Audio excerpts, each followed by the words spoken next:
Class 12th, ये जो 2024 का नया सिलेबस है, तो दो ध्रुव्य का अंत उसे चैप्टर फर्स्ट में रख दिया गया है।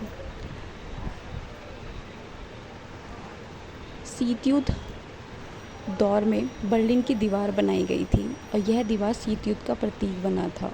तो अब शीत युद्ध क्या है, तो ये याद रखना कि विश्व में 1939 में सेकेंड विश्व युद्ध हुआ।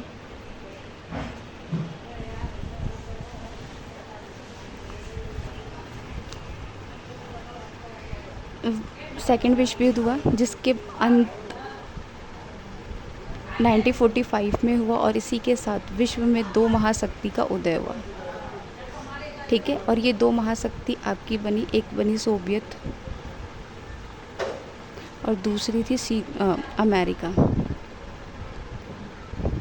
ठीक है, इन्हीं दोनों के बीच में जो हथियारों की होड़ की लड़ाई चली, विचारों की लड़ाई, ठीक है, जो बातचीत के माध्यम से लड़ाई चली, उसी को शीत युद्ध का नाम दिया गया। तो ये जो दोनों देश थे वो दोनों अपनी पावर को दिखाना चाहते थे कि विश्व में इनका दबदबा ज़्यादा है।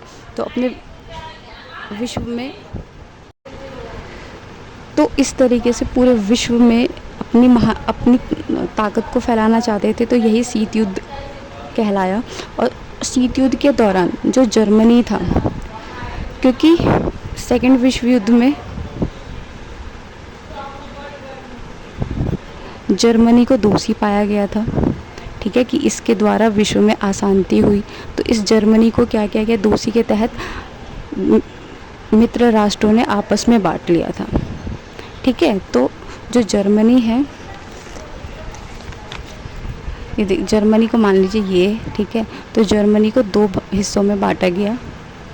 ये वाला हिस्सा जो है वो पूर्वी जर्मनी कहलाया और ये वाला हिस्सा पश्चिमी जर्मनी कहलाया। ठीक है, तो पूर्वी जर्मनी यानी कि पूर्वी के हाथ में आया। पूर्वी को कौन नियंत्रण कर रहा था, तो सोवियत कर रहा था।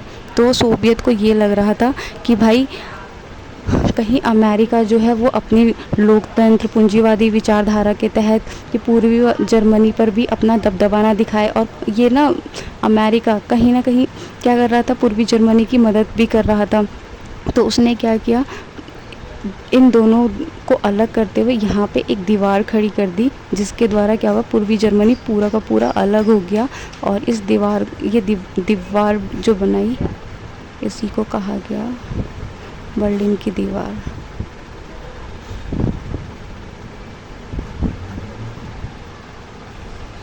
और सेकंड पॉइंट मैंने लिखा है कि 1989 में पूर्वी जर्मनी की आम जनता द्वारा यह जो दीवार थी उसे गिरा दिया गया था।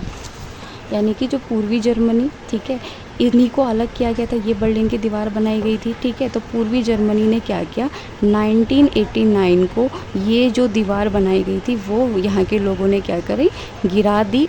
ठीक है, जिसका परिणाम, अब जब ये दीवार गिर गई तो ये किसका प्रूव करता है, क्या रिज़ल्ट ला के देता है, तो ये रिज़ल्ट ये ला के देता है कि जो दूसरी दुनिया यानी कि सोवियत संघ था, उसकी शक्ति ख़त्म हो चुकी है, उसकी पावर ख़त्म हो चुकी है, उसका पतन हो चुका है। ठीक है, तो शीत युद्ध का अंत भी, जब बर्लिन की दीवार गिर गई और शीत युद्ध कुछ भी नहीं सोवियत संघ कुछ भी नहीं कर पाया, तो इसका मतलब क्या हुआ कि उसकी ताकत ख़त्म हो गई। जब ताकत ख़त्म हो गई तो शीत युद्ध का अंत भी हो गया। ठीक है, तो हम दो ध्रुव्य के अंत में सबसे पहले हमने क्या पढ़ा, बर्लिन की दीवार पढ़ी। ठीक है, बर्लिन की दीवार क्या है, जो पूर्वी सोवियत संघ के द्वारा पूर्वी यूरोप में सोवियत का नियंत्रण था। तो पूर्वी जर्मनी जो है वो सोवियत के नियंत्रण में आया और उसने अमेरिका से पूर्वी को अलग करते हुए उसने वहाँ पे एक दीवार खड़ी करी, जिसे बर्लिन की दीवार कही गई। ये 28 वर्ष तक रही थी। ठीक है, और 1961 में इस दीवार को बनाया गया था और 1989 में इस दीवार को गिराकर जर्मनी का एकीकरण हो गया और दूसरी दुनिया का पतन हो गया। तो हमने इस टॉपिक पे ये चीज़ों को समझा है। यहाँ पर मैंने वही समझाने की कोशिश करी है कि दूसरा विश्व युद्ध के बाद जर्मनी दो पार्ट में बट गया था और सोवियत के खेमे में पूर्वी जर्मनी शामिल हो गया था। बर्लिन की दीवार पूंजीवादी दुनिया और समाजवादी के बीच विभाजन 1961 का प्रतीक है। देखो, पश्चिमी जर्मनी क्या है, ये किसके अंडर में गया, पूंजीवादी अंडर में गया। पूंजीवादी किसका समर्थन करता है, किसके नियंत्रण विचारधारा है, तो अमेरिका की विचारधारा है। तो यानी कि ये कहना चाहता है ये वाली लाइन कि ये पूंजीवादी और पूर्वी जर्मनी यानी कि सोवियत, और सोवियत की विचारधारा क्या थी, साम्यवादी। तो पूंजीवादी और साम्यवादी के बीच के संघर्ष के वजह से जर्मनी का क्या हुआ, विभाजन हुआ, और ये उसी का प्रतीक है। और ये कब हुआ था, 1961 में बना था। ठीक है।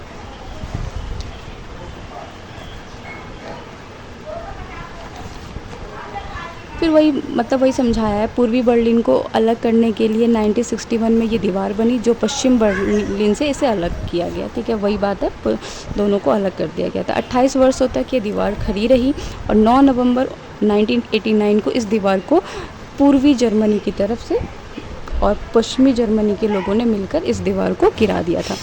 क्लियर हो गया होगा, आई होप। अब हम इस चैप्टर में क्या क्या पढ़ने वाले हैं, तो सबसे पहले हम पढ़ेंगे कि दूसरी दुनिया किसे कहते हैं, मिखाइल गोर्बाचेव की सोवियत संघ में क्या रणनीति थी, कैसे ये राष्ट्रपति बने, ठीक है, इन्होंने क्या क्या आर्थिक सुधार व्यवस्था लेकर आए, ठीक है, इनके बारे में पढ़ेंगे।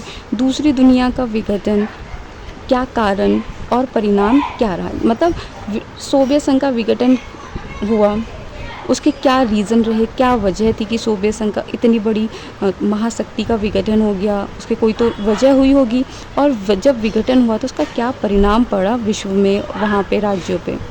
फिर शॉक थेरेपी किसे कहते हैं और शॉक थेरेपी का परिणाम क्या था, उसके बारे में पढ़ेंगे। फिर संघर्ष और तनाव और भारत और रूस के संबंध।